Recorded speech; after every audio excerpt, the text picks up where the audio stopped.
지난 주일 오후 찬양 예배 때 베드로 사도의 설교를 전했습니다.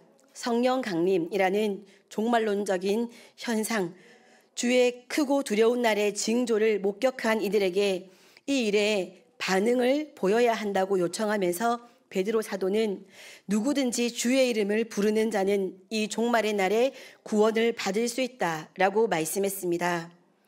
이 감사한 말씀은 베드로 사도 당시 그 오순절 날에 그곳에 모여서 성령의 임재와 말하게 하심을 본 이들에게만 해당되는 말씀이 아닙니다. 말세에 심판으로부터 구원을 받은 우리도 마찬가지입니다.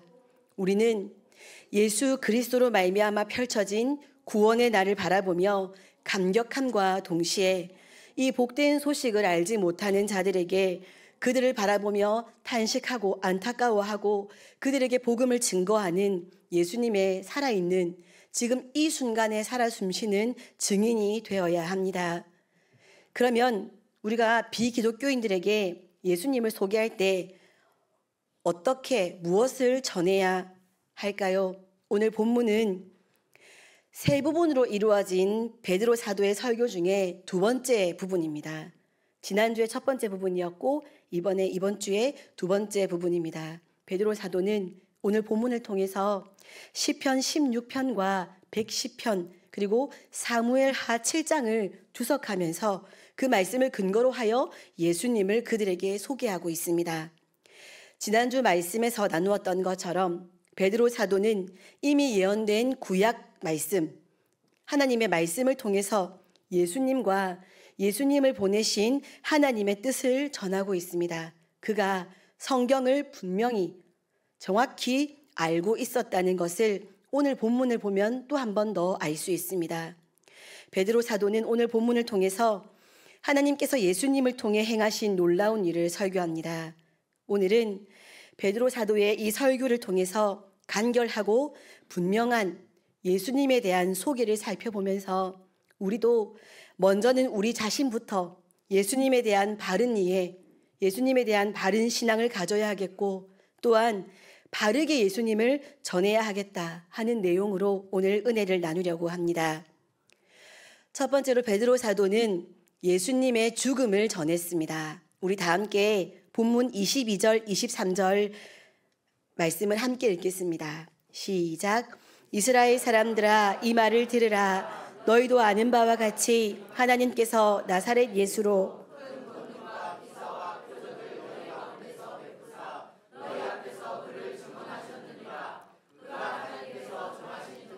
미리 아신 대로 내준 바 되었거늘 너희가 법 없는 자들의 손을 빌려 못 박아 죽였으나 아멘.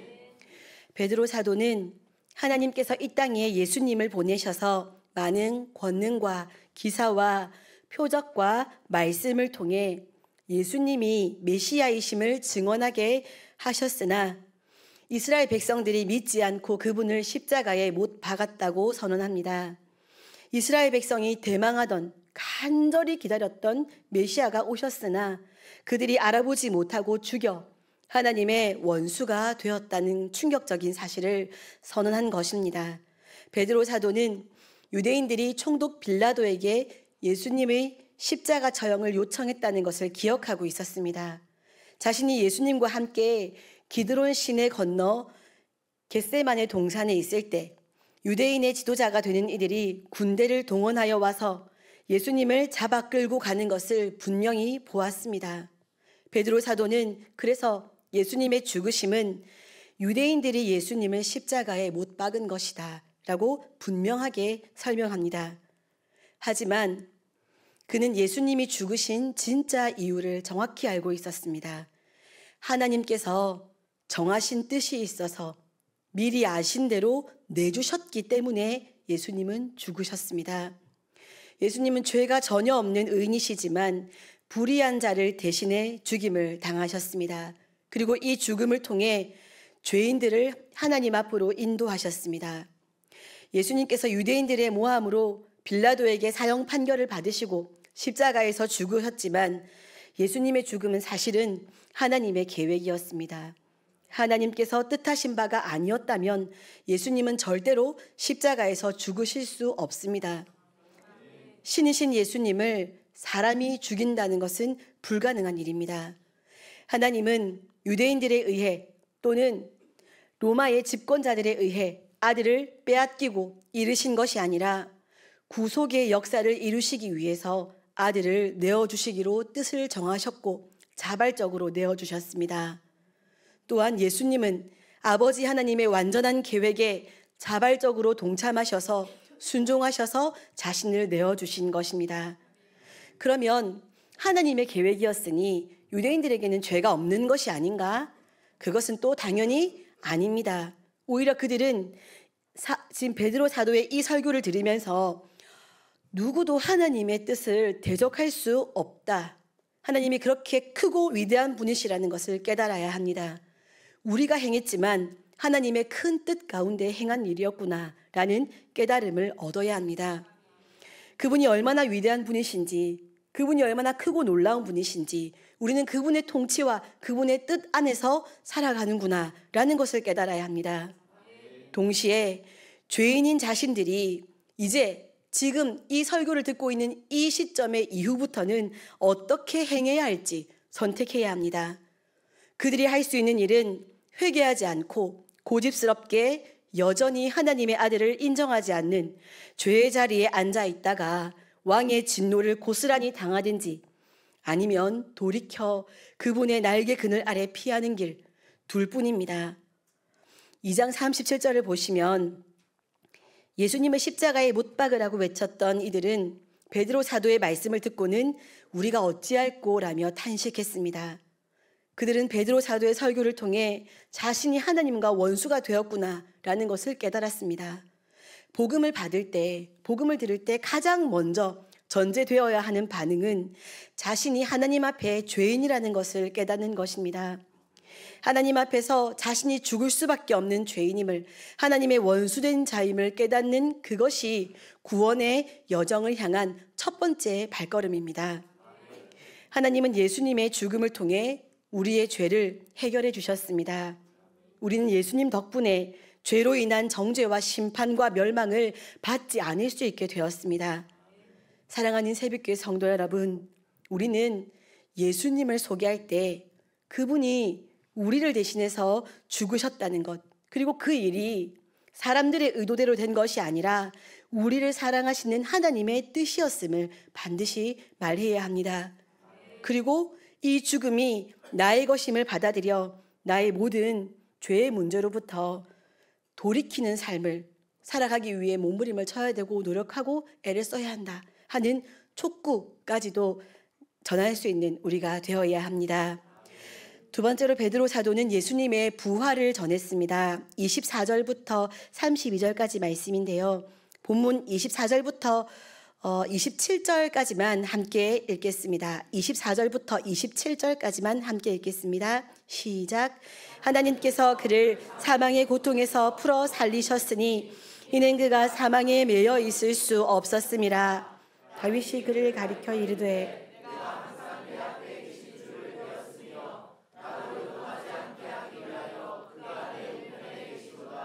그러므로 내 마음이 기뻐하였고 내 혀도 즐거워하였으며 육체도 희망에 거하리니 이는 내 영혼을 음부에 버리지 아니하시며 주의 거룩한 자로 썩음을 당하지 않게 하실 것임이로다. 아멘. 베드로 사도는 이어서 예수님께서 부활하신 사건을 이야기합니다. 예수님의 이야기는 죽음에서 끝나지 않았습니다. 하나님께서 예수님을 사망의 고통에서 다시 살리셨습니다. 24절의 고통이라는 단어는 아기를 낳는 고통, 산고를 의미합니다. 예수님의 부활은 죽음에서 생명으로 옮겨가는 새로운 탄생이라는 의미입니다. 감사하게도 이 의미는 단순히 예수님 한 분에게만 적용되는 것이 아닙니다. 그리스도 예수와 연합한 모든 그리스도인에게 예수님의 부활은 새로운 탄생이라는 의미를 줍니다. 거듭남이라는 의미를 줍니다. 요한복음 1장 13절과 요한일서 3장 9절에서는 하나님께로부터 난 자, 요한복음 1장 12절에서는 하나님의 자녀, 갈라디아서 6장 15절에서는 새로 지으심을 받은 자, 고린도후서 5장 17절에서는 새로운 피조물, 이라고 표현하십니다. 베드로 사도는 예수님의 부활이 이미 성경의 시편에서 다윗을 통해 예언되었던 사건이라는 것을 말씀합니다. 하나님은 다윗의 입을 통해 그리스도께서 음부에 버려져 썩음을 당하지 않고 부활하실 것임을 예고하셨습니다. 다윗 왕은 죽었고 그의 묘가 오늘까지 이르고 있으므로 시편 16편 8절에서 11절까지의 말씀은 다윗이 자기 자신을 가리켜 한 말이 아니라 장차 오실 그리스도에 대해 예언한 것입니다. 다윗은 성령의 감동으로 예언했기 때문에 그가 선지자다라고 오늘 본문 30절에서 말씀하십니다. 이스라엘이 기다리던 그리스도께서는 사망의 권세 아래 매이지 않을 것이며 그의 죽으신 몸은 썩음을 보지 않고 부활하실 것임이 다윗을 통하여 예언되었습니다. 이제 예수님은 부활하심으로 자신이 오래전부터 예언되어 있던 그리스도, 메시아, 그분이 자신임을 증명해 주셨습니다. 예수님의 부활은, 예수님을 부활시키신 이 하나님께서는 전 우주에 통치권을 행사하고 있는 사망을 무력화시키셨습니다. 또한 부활은 그리스도의 신성이 드러난 사건입니다. 24절 상반절에 그가 사망에 매여 있을 수 없었다라고 말씀합니다. 이 문장은 신적 수동태라는 수동태의 문장입니다. 이 문장을 능동태로 바꾸어 말씀드리면 사망은 그리스도를 묶을 수 없었다라는 말이 됩니다. 사망은 그리스도께 지배권을 행사할 수 없다라는 말씀입니다. 온 우주에서 사망의 지배당하지 않고 허무와 부패, 썩음에 종노릇하지 않는 존재나 피조물은 존재하지 않습니다. 죽음은, 사망은 온 우주와 타락한 이 세상을 지배하는 통치자입니다. 에베소서에서는 그래서 공중의 권세 잡은 자라고 표현합니다. 그러나 온 우주를 묶고 있는 그 사망도 그리스도를 지배할 권한이 없습니다. 이 말은 그리스도께서는 사망 위에 계신 분이다라는 말씀입니다. 부활 사건은 그리스도께서 죽음 위에 계시다는 것을 온 우주에 천명하는 사건입니다. 또한 예수님께서 죽으시기 전에 제자들에게 하셨던 말씀이 모두 사실이었음이 이 부활을 통해서 입증되었습니다. 더 놀라운 것은 로마서 8장 11절 말씀입니다. 로마서 8장 11절 말씀 함께 읽겠습니다. 시작. 예수를 죽은 자 가운데서 살리신 이의 영이 너희 안에 거하시면 그리스도 예수를 죽은 자 가운데에서 살리신 이가 너희 안에 거하시는 그의 영으로 말미암아 너희 죽을 몸도 살리시리라. 아멘. 이 말씀은 하나님께서 예수님을 다시 살리신 것처럼 성령이 거하시는 모든 사람을 다시 살리실 것이라는 선포입니다. 예수님의 부활이 중요한 이유가 바로 여기에 있습니다. 부활을 통해 예수님이 그리스도, 메시아이심이 입증되었고 믿는 우리도 동일하게 부활하게 될 것임이라는 점이 분명해졌습니다. 그래서 우리는 예수님의 부활도 증거하는 증인이 되어야 합니다.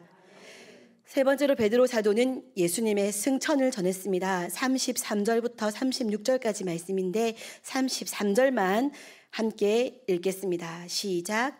하나님이 오른손으로 예수를 높이심에 그가 약속하신 성령을 아버지께 받아서 너희가 보고 듣는 이것을 부어주셨느니라. 아멘.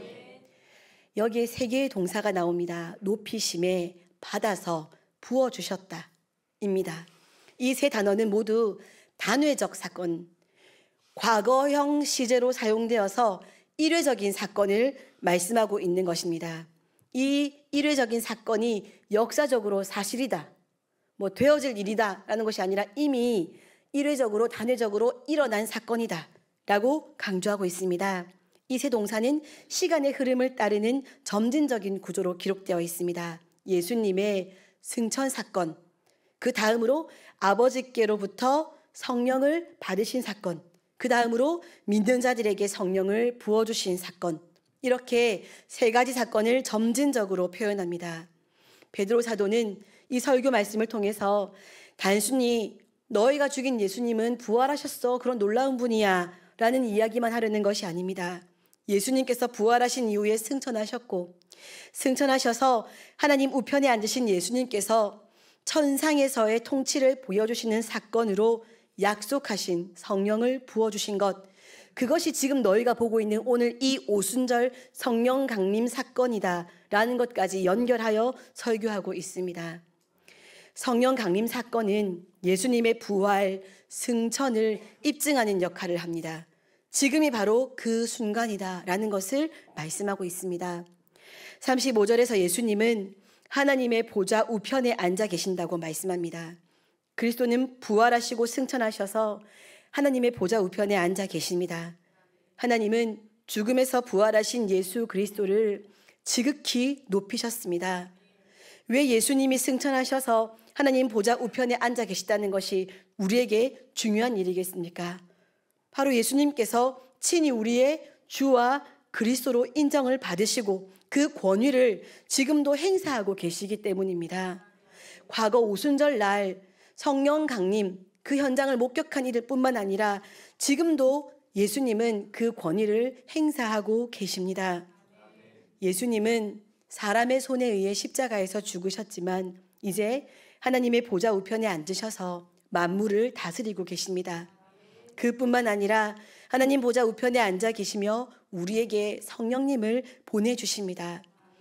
우리가 살아가는 이 세상을 지금 누가 다스리고 계십니까? 우리를 위해 죽으시고 부활하시고 승천하시고 천상에서 통치하고 계시는 그 예수님께서 하나님 보좌 우편에 앉아서 온 피조물을 다스리고 계십니다. 우리는 이 예수님을 전해야 합니다. 예수님은 죽으시고 부활하신 것만이 아니라 승천하셔서 하나님의 우편에 앉으시고 약속하신 성령님을 우리에게 보내주셔서 온 피조물들을 다스리고 계신다는 것까지 전할 수 있는 우리가 되어야 합니다. 말씀 마무리하겠습니다. 저는요, 골프를 한 번도 쳐본 적이 없습니다. 그런데 제가 유튜브 영상이나 인터넷에 검색해보고 골프가 취미이신 우리 장로님께 제가 앉아가지고 장로님, 골프는 그렇게 치는 게 아니에요. 예? 뭐 할 땐 이렇게 쳐야 되고요. 그때는 이런 걸 휘둘러야 되고요. 골프 공은 말이에요, 장로님. 이런 걸 써야 되고요. 막 이렇게 제가 장로님께 막 조언을 드리면 장로님께서 제가 하는 말을 귀담아 들어주시겠습니까? 그렇지요. 새벽교회 장로님 정도 되시면 제가 저렇게 쉰소리를 해도 나 좋으라고 말하는가 보다 하시고 그렇구나 하고 들어주실 것 같으시지요? 근데 웬만해서는 듣지도 않습니다. 귓등으로 들으실 겁니다. 제가 이 말씀을 마무리하면서 우리 성도님들과 나누고 싶은 이야기는 다 만든 것 같은, 그리고 이미 잘 알고 있는 것 같은 예수님의 죽으심, 부활, 승천, 그런 지식을 전하는 것이 증인인 우리에게 주어진 사명이 아니라는 것입니다. 하나님의 나라를 가르치시고 전하셨던 예수님의 삶이 왜 힘이 있었을까요? 우리는 모두 하나님 나라를 직접 경험해 본 적이 없고 오로지 경험한 것이라고는 죽음의 통치, 죽음의 나라, 썩어지고 없어지는 것들, 거짓되고 변질되어 버린 것들, 우리는 이런 것들만 보며 이런 것들만 경험하며 살았는데 실제로 하나님의 나라, 생명의 나라, 영원한 기쁨의 나라를 살아보신 분께서 조금의 의심과 거짓이 없이 그 나라를 삶으로 보여주셨기 때문에 그분의 삶과 그분의 말씀은 힘이 있었습니다. 왜 오늘 본문에 베드로 사도의 말에 힘이 있었을까요? 베드로 사도는 예수님께서 정말로 군병들에게 끌려가셔서 십자가에 못 박혀 돌아가신 것을 보았습니다. 또한 베드로 사도는 십자가에서 죽으셨던 그 예수님이 부활하신 것을 분명히 보았습니다. 부활하신 후 40일간 그들과 함께 지내시며 다시 살아나신 자신을 보여주신 예수님을 베드로 사도는 실제로 경험했습니다. 예수님은 부활하신 새로운 몸으로 승천하셨습니다. 베드로 사도는 승천하신 예수님도 두 눈으로 똑똑히 보았습니다. 그리고 지금 그 예수님께서 약속하신 성령님께서 그들 각자에게 약속하신 대로 임재해 주셔서 그들의 말과 그들의 삶을 온전히 통치하시는 것을 경험했습니다. 분명히 자신들의 의지나 자신들의 지식으로 되어진 일이 아니었습니다. 베드로 사도는 이 모든 것을 실제로 경험한 사람입니다. 이 설교를 하고 있는 베드로 사도의 눈에 흔들림이 없었습니다. 그의 말에 거짓이 없었습니다. 과장도 없었고 꾸밈도 없었습니다. 이 모든 일을 이미 예언한 성경 말씀을 근거로 제시하면서 베드로 사도는 정말 자신이 경험한 예수님을 정말 경험한 그대로 있는 그대로 진실하고 분명하게 선포했습니다. 우리가 세상에 전해야 할 예수님에 대한 이야기는 이것입니다. 우리가 실제로 경험한 예수님, 그분의 죽으심, 부활, 승천, 성령의 통치. 목사님, 제 나이가 몇인데요? 저는 직접 보지 못했습니다. 그러면 저는 어떻게 해야 됩니까? 목사님, 큰일 난 거 아닙니까? 아닙니다. 우리는 베드로 사도와 같이 직접 이 눈으로 보지는 못했지만 분명히 경험한 일입니다. 우리가 눈으로 무언가를 본다면 눈에 보이지 않지만 우리가 눈으로 어떤 사물을 본다면 가장 분명한 것은 지금 이곳에 빛이 있다는 것입니다. 우리가 뭘 보고 있으면 빛은 있는 겁니다. 우리가 숨을 쉬며 살아가면 이곳에 보이지는 않지만 공기가 있다는 것을 증명하는 것입니다. 공기 중에도 산소가 있기 때문에 우리가 숨을 쉰다는 그것이기 때문에 우리가 숨을 쉬며 살아가면 그냥 우리는 공기가 여기 있다라는 것을 증언하는 것입니다. 우리에게 생명이 있고 또 우리가 오늘 오전 예배 때 아기가 한 명 오면 다 웃으시지요. 그 아기 보면서 성질내신 분 한 분도 안 계시지요. 아기가 예쁜 짓을 했습니까? 제가 까까 한 개만 달라 해도 절대 안 주더라고요. 그래도 웃죠. 까까도 안 주는데. 왜 그렇습니까? 우리가 생명이 있고 생명을 가진 존재를 볼 때 웃음이 나고 기대가 되고 행복해지는 것은 우리 안에 생명이 있다는 증거입니다. 지금 예배를 드리면서 설교 말씀을 들으실 때 안 돼. 자면 안 돼. 졸면 안 돼. 정신 차려. 안 돼. 나의 말씀으로 들어야 돼. 안 돼. 하고 몸부림을 치며 말씀을 듣고 계시다면 여러분에게 하나님은 성령님을 보내주셔서 여러분의 마음을 움직이고 계신 것이고 여러분의 삶을 통치하고 계신 것입니다. 여러분이 여러분 뜻대로 졸리는데 한번 푹 자보자 라고 말씀하시지 않으신다는 것은 하나님이 지금 이곳에서 우리를 통치하고 계시다는 것을 증명하고 있는 것입니다. 베드로 사도와 같이 몸을 입고 계신 예수님을 직접 경험해 보지는 못했지만 우리의 삶의 순간순간마다 우리도 우리를 사랑하시는 하나님과 우리를 위해 우리의 모든 죄의 문제를 해결하신 예수 그리스도와 우리를 그 생명의 길로 이끌어 가시는 성령님의 통치 가운데 있다는 것이 우리의 경험입니다. 우리가 분명히 경험한 일이라는 것을 믿음으로 고백하시기 바랍니다. 날마다 우리가 조금씩 아름답게 변화하고 있는 것은 우리의 삶은 하나님의 존재하심이 있다는 것을 보여주는 것입니다. 하나님께서 예수님을 보내주셔서 십자가에 내어주시고 십자가 위에서 죽으신 예수님께서는 다시 부활하셔서 그리고 승천하셔서 성령을 우리에게 부어주셨기 때문에 우리의 삶은 성령의 인도하심을 따라 날마다 아름다워질 수 있는 것입니다. 성령의 통치가 없이 날마다 아름다워지는 사람은 존재할 수가 없습니다. 사람들은 시간이 지나면 더 악하여지고 더 답답해지고 더 슬퍼지고 더 우울해지고 더 허무해지고 그럴 수밖에 없습니다. 그러나 성령의 인도하심이 있기 때문에 우리가 날마다 아름다워지고 날마다 더 너그러워지고 날마다 더 풍성하여질 수 있는 것입니다. 그러니 맞지요. 우리가 다 경험한 것 아닙니까? 그렇지요. 하나님의 선한 뜻이 계셨기 때문에 예수님께서 그렇게 낮아지시고 높아지신 것이고 하나님께서 선한 뜻을 가지고 계셨기 때문에 오늘 우리가 지금 이 자리에서 이렇게 예배를 드리며 하나님의 말씀을 생명의 양식으로 들을 수 있는 것입니다. 우리의 삶이 하나의 작품으로, 우리의 삶이 그림으로 세워져 있다면 그 인생의 그림을 그린 우리의 삶을 만들어 가시는 화가, 작가가 있다는 것입니다. 우리의 삶을 그리시고 만드시는 하나님께서 예수 그리스도를 통하여 행하신 놀라운 일, 복음이 우리의 살아있는 삶을 통해 전해져야 합니다. 지금 살아있는 우리를 통해 이 복음이 증거되어야 합니다. 꿈이 아무리 생생한 꿈을 꾸었어도 그 꿈이 우리를 이끌어갈 수 없고 그 꿈이 금방 잊혀져 버리는 것은 현실이 아니기 때문입니다.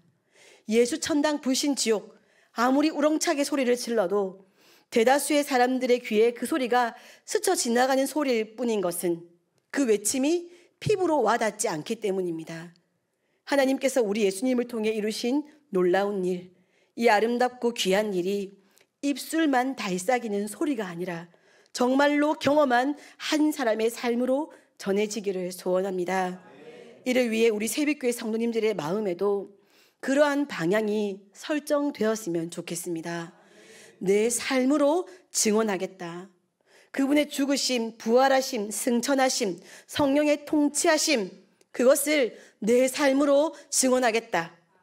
이러한 소원을 가지고 우리의 삶의 이 현재, 이 귀한 시간을 허투루 보내지 않으시고 그 목적 안에서 더 날마다 아름다워지시고 입술의 말만이 아니라 삶으로 복음을 증거하시는 우리 새벽교회 모든 성도님들 되시기를 소원합니다. 기도하겠습니다. 사랑하는 하나님, 감사드립니다.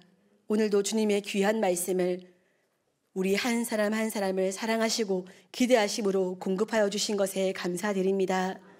사랑하는 하나님, 우리의 지식으로 말씀을 듣지 아니하게 하시고 우리의 경험으로 말씀을 듣지 아니하게 하시고 오늘 들은 말씀을 성령께서 우리 삶의 모양으로 만들어내어 주시기를 사모하는 심령으로 말씀을 듣게 하셔서 오늘 들은 말씀이 반드시 우리 한 사람 한 사람의 삶을 통하여 드러나게 하여 주옵소서. 삶으로 살아 숨쉬는 이 하루의 삶으로 예수 그리스도의 그 귀하신 사랑을, 우리 성령님의 통치를 보여주는 우리 새벽교회 모든 성도님들 되어지게 하셔서 썩어져가는 세상 가운데 답을 찾지 못하여 하나님의 아들이 나타나기만을 사모하는 피조 세계를 향하여 복음을 보여주는 우리 새벽교회 모든 성도들 될 수 있도록 은혜를 베풀어 주옵소서. 하여서 날마다 귀한 새벽교회에 살아 숨쉬는 생명의 기운들과 역사들이 넘쳐나게 하시고 날마다 생명을 향하여 사모하는 심령들이 몰려들 수 있는 귀한 새벽교회 될 수 있도록 복내려 주옵소서. 감사드립니다. 예수님 이름으로 기도드립니다. 아멘.